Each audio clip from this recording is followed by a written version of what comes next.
Microsoft के share तेजी से नीचे गिर रहे हैं। ये इस वक्त की एक और बड़ी खबर हम आपको बता रहे हैं। और ग्लोबली जितना असर इसका, इस टेक्निकल फॉल्ट का असर माइक्रोसॉफ्ट की नजर आ रहा है, यही वजह है कि इस वक्त नुकसान माइक्रोसॉफ्ट को हो रहा है और माइक्रोसॉफ्ट के शेयर भी तेजी से नीचे गिर रहे हैं। अब दुनिया की सबसे बड़ी साइबर गड़बड़ी को लेकर साइबर एक्सपर्ट फिलहाल क्या कह रहे हैं, प्रशांत माली क्या इसकी वजह बता रहे हैं, सुनिए। क्लाउडस्ट्राइक ये एक बड़ी साइबर सिक्योरिटी कंपनी है और ये जो सुविधा माइक्रोसॉफ्ट को भी देती है, तो माइक्रोसॉफ्ट भी इसका फैल्कन सेंसर यूज करता था।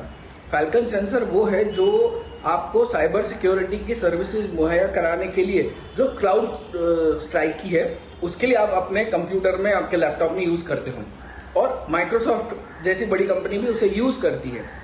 फैल्कन में प्रॉब्लम आने से माइक्रोसॉफ्ट में प्रॉब्लम आया। माइक्रोसॉफ्ट आप अगर यूज करते हो, आपकी कंपनी यूज करती है, आपका बैंक यूज करती है या स्टॉक मार्केट यूज करता है, सबको ये प्रॉब्लम आ रहा था।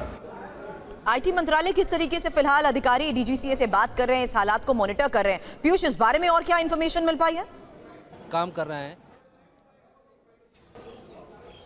जी बिल्कुल, देखिए आईटी मंत्रालय ने डीजीसीए से बात की और उनसे इनपुट लिया कि आखिर क्या हालात हैं वहां पर और क्या दिक्कतें आ रही हैं। उसके बाद सर्टेन की ओर से एक एडवाइजरी जारी की गई कि अगर आप कंप्यूटर का इस्तेमाल करते हैं तो आप किस तरह से उसको बूट करेंगे और किस तरह से चलाएंगे। और एक फाइल है जिसको प्रॉपर तरीके से बताया गया है एडवाइजरी में कि आप इस फाइल को तत्काल डिलीट करेंगे और सेफ मोड में कंप्यूटर को चलाएंगे। क्योंकि बड़े पैमाने पर 4.25 अरब सिस्टम्स में इसका उपयोग किया जाता है माइक्रोसॉफ्ट 365 का। यही वजह है कि दुनिया के तमाम देशों में त्राहिमाम मचा हुआ है, लोगों को परेशानी हो रही है और जो विमानन सेवाएं हैं वो प्रभावित हो चुकी हैं, बैंकिंग सेवाएं प्रभावित हो चुकी हैं। यही वजह है कि आईटी मिनिस्टर अश्विनी वैष्णव ने तत्काल इस मामले में एक्स पर जानकारी दी है कि माइक्रोसॉफ्ट के अधिकारियों से टच में है मिनिस्ट्री ऑफ इलेक्ट्रॉनिक और आईटी। तो इस मामले में सर्टिन की ओर से जो एडवाइजरी जारी की गई है, उससे पहले ही अश्विनी वैष्णव की तरफ से ये स्पष्ट कर दिया गया कि माइक्रोसॉफ्ट से मंत्रालय टच में है। भारत की अगर बात करें तो सर्वर संकट का भारत की विमान सेवाओं पर तो असर साफ तौर पर नजर आ रहा है, लेकिन ओवरऑल इस पूरी सिचुएशन को किस तरीके से मॉनिटर भारत सरकार कर रही है, किस तरीके से इसको लेकर एडवाइजरी जारी की गई है, ये हमने आपको बताया। लेकिन इस बीच साइबर एक्सपर्ट्स क्या कह रहे हैं, साइबर एक्सपर्ट पवन दुग्गल को सुनिए। मुश्किल है क्या हुआ है, लेकिन ये बात स्पष्ट है कि कंप्यूटर्स चलने बंद हो गए हैं। उनको जब लॉगिन करते हैं तब दिक्कत आती है। बहुत सारे कंप्यूटर्स में ब्लू डेथ स्क्रीन नज़र आ रही है और इसका सीधा तात्पर्य ये हुआ है कि कंप्यूटर ऑपरेशंस ठप हो गए हैं। लगभग हर मानवीय एक्टिविटी कहीं ना कहीं भारतवर्ष में, पूरी दुनिया भर में इम्पैक्ट हो रही है। एयरलाइंस की उड़ानें बंद हो गई हैं, रद्द हो गई हैं क्योंकि सिस्टम्स काम नहीं कर रहे हैं। हॉस्पिटल्स की क्रिटिकल इंफॉर्मेशन इंफ्रास्ट्रक्चर भी इम्पैक्ट हो गया है, लोगों को क्रिटिकल हेल्थ केयर मिलने में दिक्कत हो रही है। टेलीविजन चैनल्स अपने पूरी तरह से सिग्नल्स ब्रॉडकास्ट नहीं कर पा रहे। कॉर्पोरेट इंडिया अपना काम नहीं कर पा रहा है क्योंकि सिस्टम्स ऑपरेट नहीं हो रहे, डेटा को एक्सेस नहीं किया जा रहा। तो चारों ओर मैं देख रहा हूं कि इस तरह के एपिसोड से एक प्रभाव नजर आता है। भारत को कैसे प्रभावित कर रहा है? देखिए, पूरी दुनिया भर को ये प्रभावित कर रहा है। भारत इसमें अकेला नहीं है, लेकिन हाँ, अगर मैं भारत के दृष्टिकोण से देखूं तो भारत में हर वो सेक्टर जो डिजिटल फॉर्मेट, जो कंप्यूटर सिस्टम्स या कंप्यूटर नेटवर्क्स का इस्तेमाल करता है, वो इस तरह के प्रकरण से इम्पैक्टेड है। ये ना केवल साइबर सुरक्षा में सेंध का एक प्रकरण है, ये कहीं ना कहीं साइबर टेरर के साथ भी इसके तार जुड़े हो सकते हैं और इस तमाम सारे मामले को तफ्तीश करने की आवश्यकता है, जवाब देने की आवश्यकता है सर्विस प्रोवाइडर्स की कि साहब, इस तरह की घटना घटित होने से पहले आप लोगों ने क्या क्या कदम उठाए थे ताकि इस तरह की घटना घटित ना हो सके।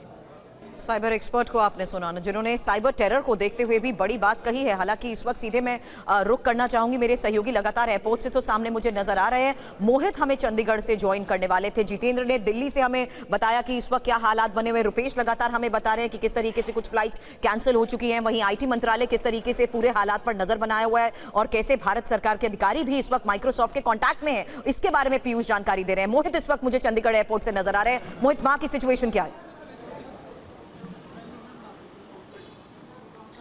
देखिए यहाँ पर भी अफरा तफरी का माहौल है, लेकिन जो डोमेस्टिक फ़्लाइट्स हैं उसको लेकर कहा जा रहा है कि वो फ़्लाइट्स अपने तय समय से चल रही हैं। आप देखिए अंदर जो चेक इन करने की जो प्रक्रिया एयरपोर्ट पर जो सिक्योरिटी चेक है वो सामान्य चल रहा है, लेकिन अंदर जो फ़्लाइट्स के अलग अलग जो एयरलाइन के जो टर्मिनल बने हुए हैं वहाँ पर मैनुअल चेक इन किया जा रहा है। कुछ यात्री यहाँ पर हमें मिले जो कि जल्दी पहुँच गए तय समय से, और मैं कुछ यात्रियों से बात करने का प्रयास करता हूं। आपको एयरलाइन की तरफ से कोई मैसेज आया कि कोई माइक्रोसॉफ्ट सर्वर फेल है, आप जल्दी अपने आप आए, क्या कैसे? नहीं, वो प्लान ही ऐसा था जल्दी आने के लिए। तो कोई मैसेज नहीं है, कोई जानकारी? अभी कोई जानकारी नहीं।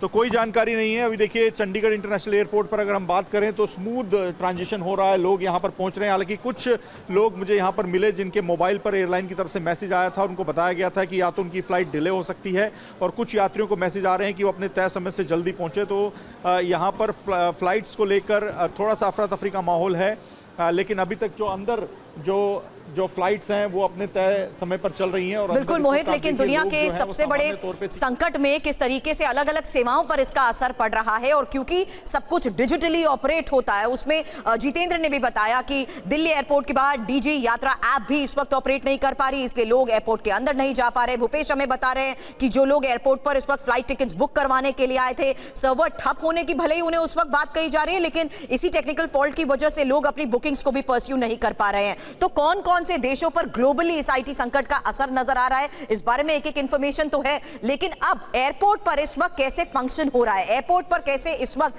हालात बने हुए मेरे सहयोगी बता रहे हैं, लेकिन मैनुअली ऑपरेट कैसे इस वक्त एयरपोर्ट पर करते हुए लोगों को ये बोर्डिंग पासेस दिए जा रहे हैं, वो तस्वीर भी मैं आपको एक बार फिर से दिखा देती हूं। क्योंकि आप और हम जब एयरपोर्ट पर सफर करते हैं तो हम इस बोर्डिंग पास का इस्तेमाल करते हैं, और क्योंकि इस वक्त डिजिटली ओवरऑल सबसे ज्यादा असर इसका हर जगह दुनिया में देखने को मिल रहा है, वहीं भारत में इस वक्त एयरपोर्ट्स की अगर आप बात करें तो ये बोर्डिंग पास इस वक्त रिटन हैंड रिटन इंफॉर्मेशन लोगों को दी जा रही है, जिसमें देखिए कि यात्री का नाम और यात्री की किस वक्त फ्लाइट डिपार्चर होने वाली है, उसकी सीट कौन सी है, कौन से बोर्डिंग गेट से उसको चेक इन करना है और आगे बढ़ना है। ये तमाम सिचुएशन इस वक्त बोर्डिंग पासेस पर मैनुअली दी जा रही हैं लोगों को, लेकिन ओवरऑल दुनिया पर इसका किस तरीके से असर पड़ रहा है और इस हालात को देखते हुए कौन कौन सी अलग अलग देशों पर इसका असर है, अलग अलग सेवाएं प्रभावित हो रही हैं, ये तमाम जानकारी आपको TV9 भारतवर्ष दे रहा है।